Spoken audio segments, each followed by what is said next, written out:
Halo semua, bareng Ed Clipper lagi di sini. Rasanya terasa hampa setelah beberapa hari gak nyapa kalian, apalagi buat yang selalu hadir dan gercep ketika Ed Clipper ngupload video. Dan seperti biasa, Ed Clipper kembali hadir untuk terus berusaha menyajikan review film terbaik untuk kalian simak. Buat yang suka request film anyar nih, sebuah kisah drama thriller yang diperuntukkan bagi mereka yang bermental kuat dan gak gampang merem. Film ini berjudul Silence of the Prey tahun 2024. Bercerita tentang nasib tragis seorang janda saat bekerja di rumah seorang pria tua dan kaya raya. Karena ternyata pria baik hati ini punya kebiasaan yang begitu mengerikan. Penasaran dong? Untuk itu tonton sampai habis. Subrek dan kasih tahu teman-teman kalian. Cerita berawal dari suasana kawasan terpencil di pelosok Amrik yang kini sedang menjadi surganya para imigran gelap, terutama dari negara-negara konflik seperti sekitaran Rusia sana. Dan inilah si janda lenyang bernama Nina, seorang imigran wati dari Belarusia yang nekat merantau ke Amrik untuk mencari penghidupan yang layak dan yang terpenting jauh dari jedar-jedor senjata. Missing him already? No. The pay isn't great, but... Berbeda dengan para imigran yang kebanyakan jadi gembel, Nina dan anak sematawayangnya merasa beruntung setelah menemukan brosur lowongan kerja dari Maria, di mana wanita modis ini mengaku sudah sering membantu para imigran untuk nyari kerja. Dan kali ini, Maria akan membawa Nina kepada seorang duda tajir yang lagi membutuhkan seorang pembantu. Slovakia, right? Girl was Maria. Thank you, Maria. Actually, we've got an hour more to go. Mendengar si bocil Bella yang ingin ngompol, mereka pun berhenti sekalian ngistirahatin bokong yang terasa sudah menyatu dengan jok saking lamanya berkendara.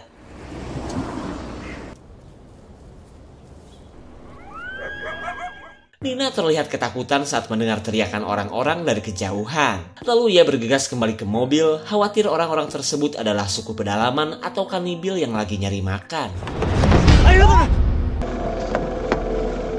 Meskipun Nina berhasil masuk ke dalam mobil, ia merasa orang-orang berbahasa asing itu sedang ketakutan dan membutuhkan pertolongan. Lalu Maria mengatakan bahwa orang-orang tersebut tak lain adalah para imigran gelap. Ia pun mengingatkan Nina untuk jangan mudah percaya terhadap orang asing yang baru ia kenal.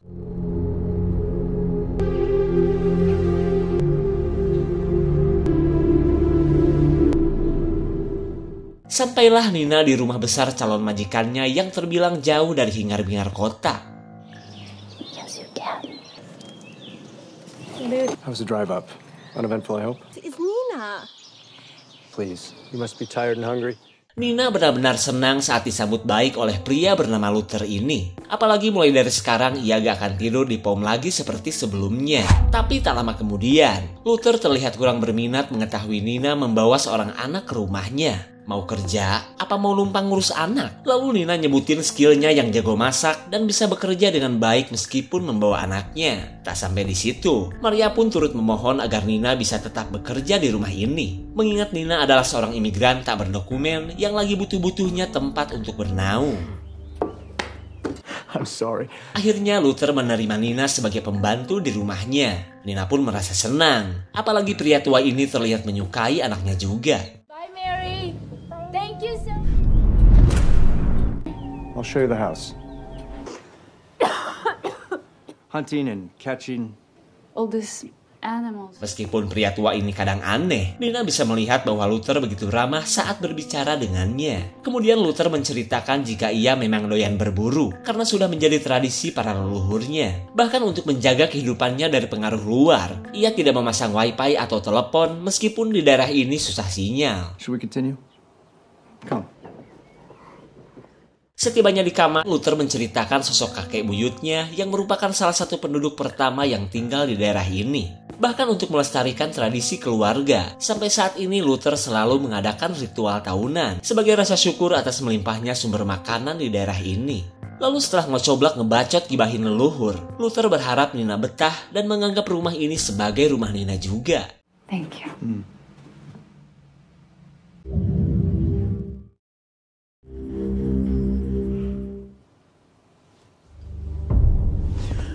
Nina benar-benar syok mengetahui anaknya sudah menghilang. Tapi ternyata si bocil Bella sedang sarapan bersama Luther.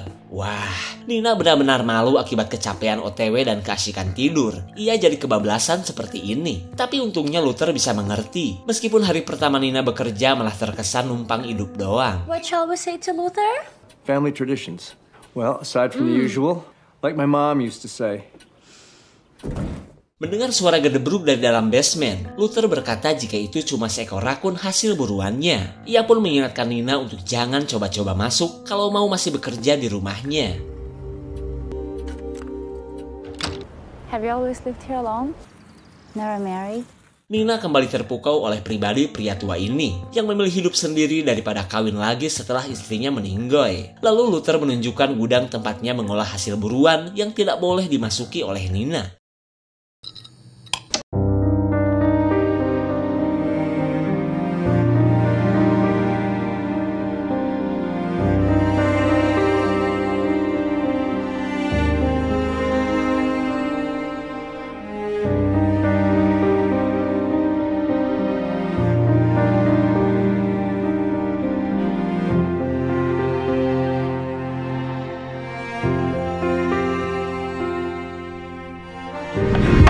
Buset, setelah bikin kaget, Luther menyuruh Nina masak daging yang katanya daging rusa hasil buruannya. Here, my dear. Luther memberikan teh herbal dengan resep turun-temurun yang menurutnya sangat baik untuk kesehatan tubuh. Terlihat Nina pun merasa senang karena mendapat perhatian meskipun teh ini terasa anyep dan sedikit bikin pusing.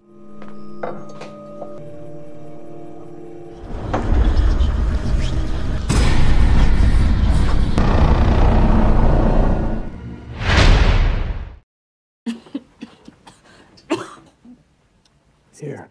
Melihat Nina yang batuk-batuk gak jelas, Luther kembali akan memberikan teh herbal. Sementara Nina merasa malu atas perhatian Luther, padahal minuman ini ia sajikan untuk majikannya.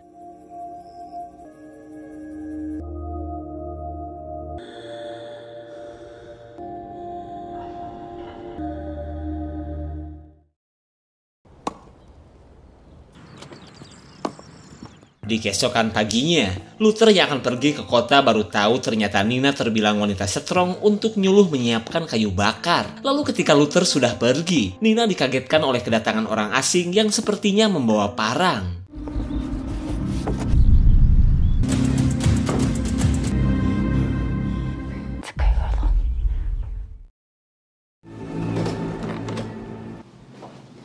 Saat Luther sudah kembali, Nina menceritakan orang asing tadi yang sempat masuk ke pekarangan rumah. Lalu tanpa merespon kabar dari Nina tersebut, Luther langsung mengajak Nina untuk ikut dengannya. Putting away the rest. Scare them away. Rupanya Luther akan mengajari Nina cara berburu di kawasan hutan belakang rumah.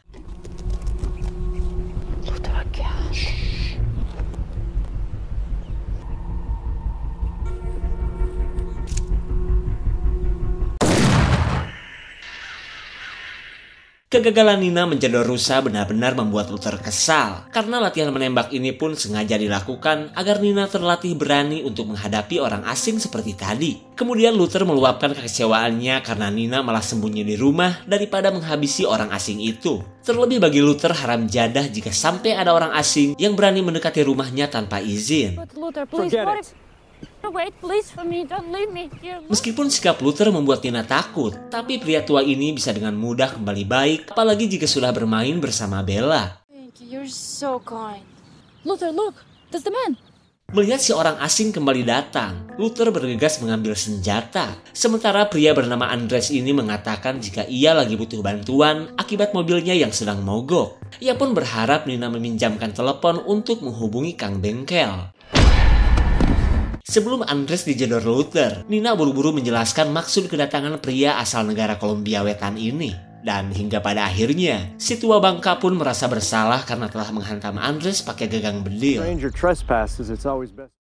Singkat cerita, Andres dibawa masuk dan mendapatkan perawatan dari Nina. Bahkan, seperti biasa, Luther memberikan teh herbal sambutan untuk tamu barunya ini. Lalu sebagai penembus rasa bersalahnya, Luther menawari Andres tinggal sementara waktu selama mobil Andres diperbaiki. Terlebih karena di rumahnya gak ada telepon. Jadi ia akan pergi ke bengkel Jaya Abadi Motor cabang Amrik untuk segera menderek mobil Andres. Meskipun sempat menolak, warga pendatang ini tidak punya pilihan selain tinggal di rumah Luther sementara waktu. Yes, I will accept your offer. Good. Setelah Luther pergi tidur, Andres bantuin Gegero hitung-hitung balas budi kepada Nina. Tak lama kemudian, Andres menemukan minuman abok yang sepertinya mantap untuk pencuci mulut. Lalu di tengah kebersamaan mereka, Andres heran kok bisa-bisanya Nina betah kerja di rumah orang seperti Luther. Tapi bagi Nina mah itu jelas bukan masalah, karena meskipun Luther kayak psikopat, pria tua itu sangat baik terutama kepada anaknya. Ia pun berharap jika sudah mendapatkan gaji nanti, Nina bisa nyewa pengacara hingga ia dan anaknya bisa menjadi warga Amrik yang sah secara hukum. Siwa. Entah nyata atau cuma halu, Nina ketakutan setelah melihat orang yang menggunakan tanduk rusa. Kalaupun cuma halusinasi, Nina bingung apakah ini efek teh herbal atau minuman haram. Great dishwasher.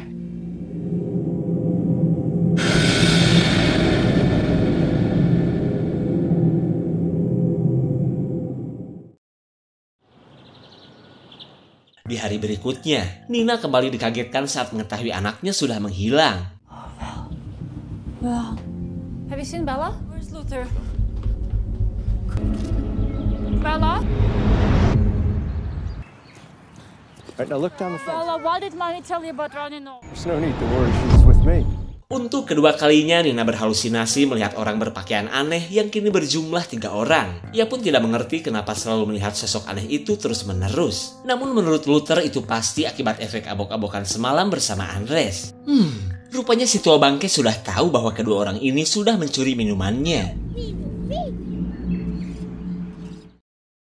Selang beberapa saat, Luther memberi pengumuman bahwa nanti malam ia akan mengadakan pesta. Luther pun katanya sudah mengundang beberapa teman untuk turut memeriahkan pesta tahunan itu. Nina heran dong, ngundang pakai apaan, telepon saja kagak punya. Tapi daripada menjawab, Luther balik memarahi Nina dan Andres yang telah nyolong minuman kesukaannya. Kemudian Luther mengajak Nina ke kamarnya untuk mengambil gaun yang harus digunakan Nina di pesta nanti.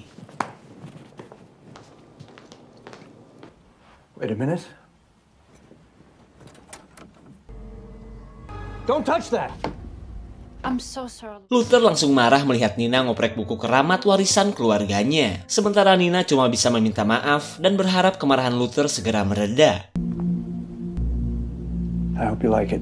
It's beautiful, you don't have to. Setelah meluapkan kekesalannya, Luther kembali baik dan menyuruh Nina untuk segera dandan. Karena ba'da maghrib nanti teman-temannya pasti sudah pada datang.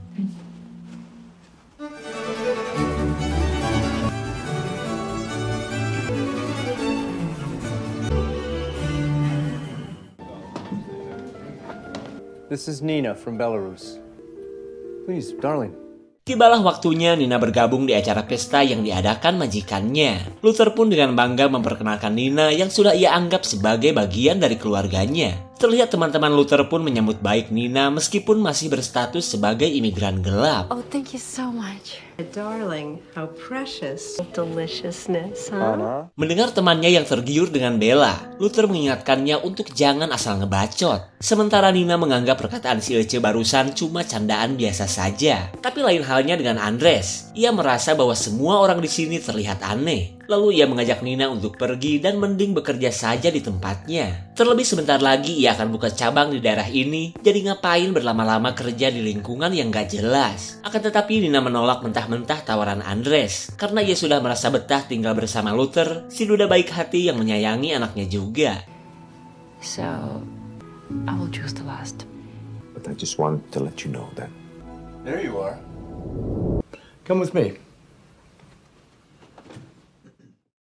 Singkat cerita, Luther akhirnya memulai pesta panen tahunan ini. Ia pun sangat merasa spesial karena Nina hadir menemani kebersamaan ia dan teman-temannya. Lalu tak lama kemudian, Luther mengatakan bahwa temannya yang seorang mekanik sudah datang. Ia pun mengajak Andres pergi ke gudang untuk menemui orang yang akan benerin mobilnya. Please.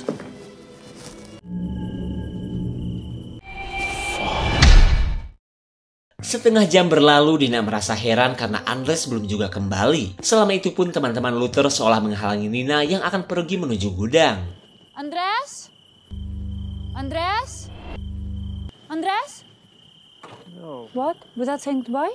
Luther berbohong dengan mengatakan Andres sudah pergi setelah temannya berhasil memperbaiki mobil. Terlihat Nina pun kecewa karena Andres pergi tanpa berpamitan kepadanya. Kemudian Luther memintanya untuk jangan baper, karena menurutnya pendatang dari Kolombia mah memang suka begitu, gak punya akhlak dan sopan santun. Have you noticed? Setelah beberapa kali minum teh buatannya, Luther mengatakan bahwa batuk yang diderita Nina kini sudah sembuh. Benar juga nih. Nina jelas semakin lope akan kepedulian Luther kepadanya. Tapi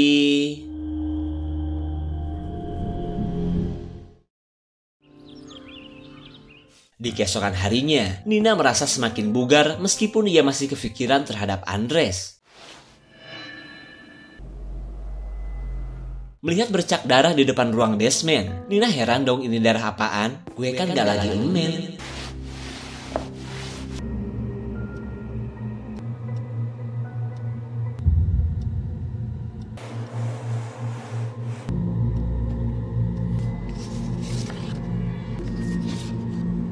Dari kumpulan foto jadul ini, Nina akhirnya tahu bahwa ritual yang dilakukan leluhur Luther begitu sadis dan melibatkan banyak orang untuk dijadikan tumbal.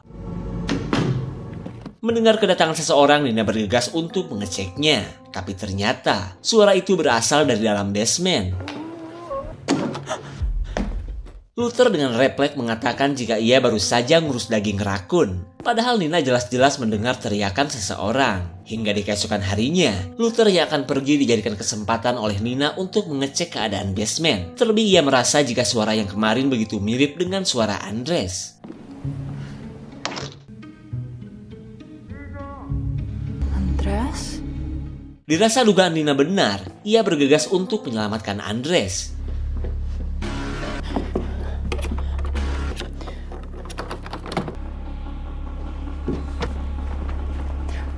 Nina gak mau jika sampai Bella melihat sesuatu yang bisa saja mengerikan. Lalu ia mengalihkan perhatian si bocil dengan mengajaknya main petak umpet dadakan.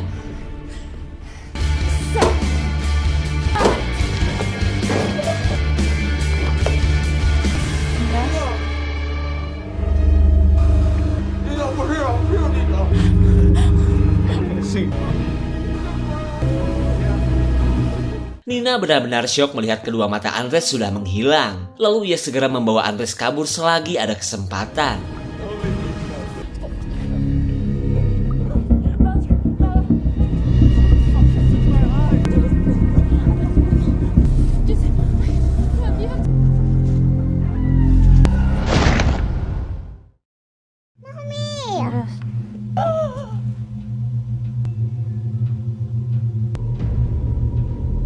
Tanpa mengetahui nasib yang menimpa Andres, Nina meminta maaf karena sudah lancang membawa kabur pria asal Kolombia itu. Tapi bukannya dijawab, Luther yang masih memberikan perhatian malah mengajak Bella untuk ikut bersamanya.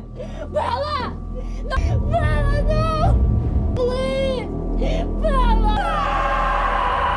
Di sore harinya, Luther kembali datang untuk memberikan teh lagi kepada Nina. Selama itu pun Nina terus memohon agar ia dipertemukan dengan anak semata wayangnya. Kemudian Luther meminta Nina untuk jangan khawatir, karena Bella baik-baik saja dan akan selalu ia urus. Lalu ia menyuruh Nina untuk segera minum teh buatannya, karena ia sedang memasak sesuatu untuk dihidangkan di malam spesial nanti. Now drink the tea. Good girl. I'll leave you the cookies.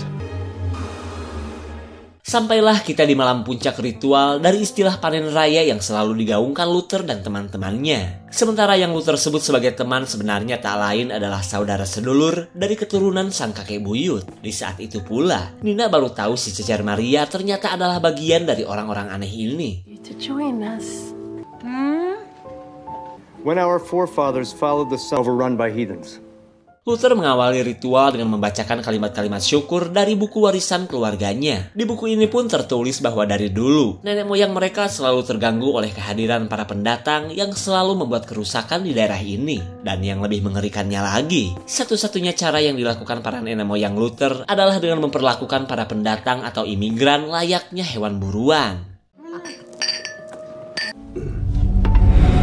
Nina benar-benar syok melihat kepala Andres ternyata sudah menjadi sebuah makanan. Ia pun tidak menyangka bisa berada di tengah manusia-manusia kanibil. Cheers.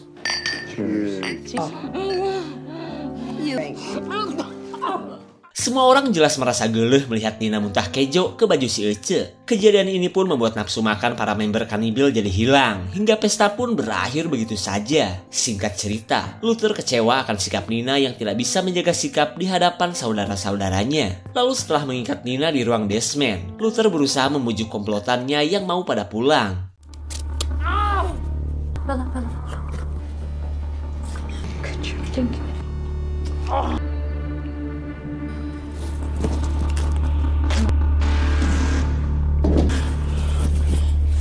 Saat Nina berusaha keluar dari dalam basement, Maria menyalahkan Luther yang telah mengajak Nina bergabung di meja makan. Tapi meskipun demikian, Luther katanya akan tetap mengurus Nina dan membesarkan Bella agar kelak menjadi penerus klan kanibilnya.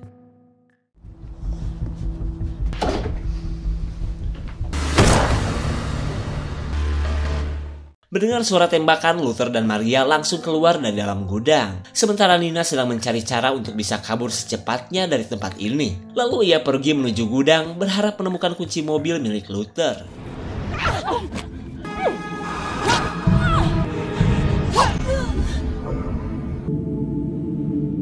Setelah berhasil menghabisi Maria si penipu ulung, Nina melanjutkan pencarian kunci mobil.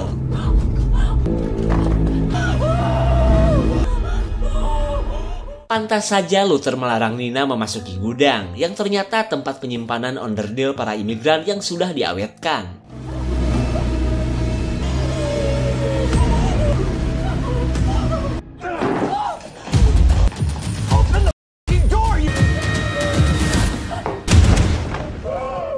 Luther menyayangkan sikap Nina yang menurutnya sulit diatur dan tidak lagi nurut kepadanya. Karena semua yang ia lakukan adalah untuk kebaikan Nina yang akan selalu menemaninya. Begitupun dengan Bella. Malahan ia berniat untuk menjadikannya bagian dari klan agung, penjaga tanah para leluhur dari para pendatang parasit seperti Andres.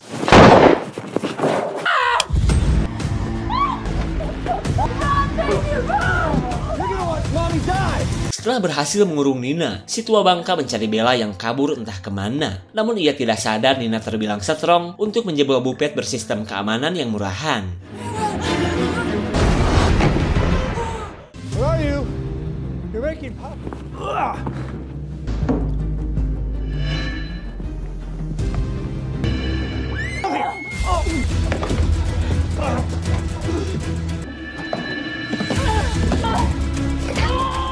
Setelah kecolok serpihan tanduk, Nina yang sudah kewalahan bergegas kabur selagi ada kesempatan. Namun Luther yang sudah muak dengan kelakuan Nina kini berniat untuk menghabisinya.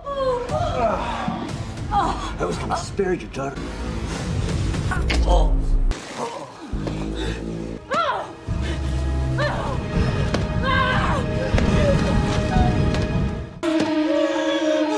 Monster.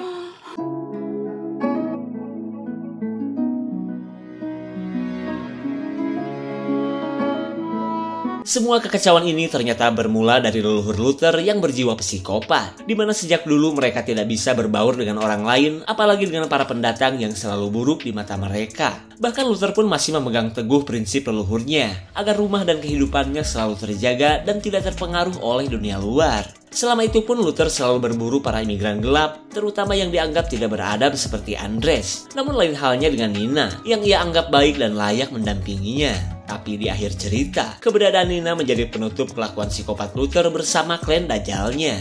Jika ada tambahan, komen guys ya. Segitu saja untuk klip dan review kali ini. Tonton video di klip lainnya ya. Terima kasih dan sampai jumpa.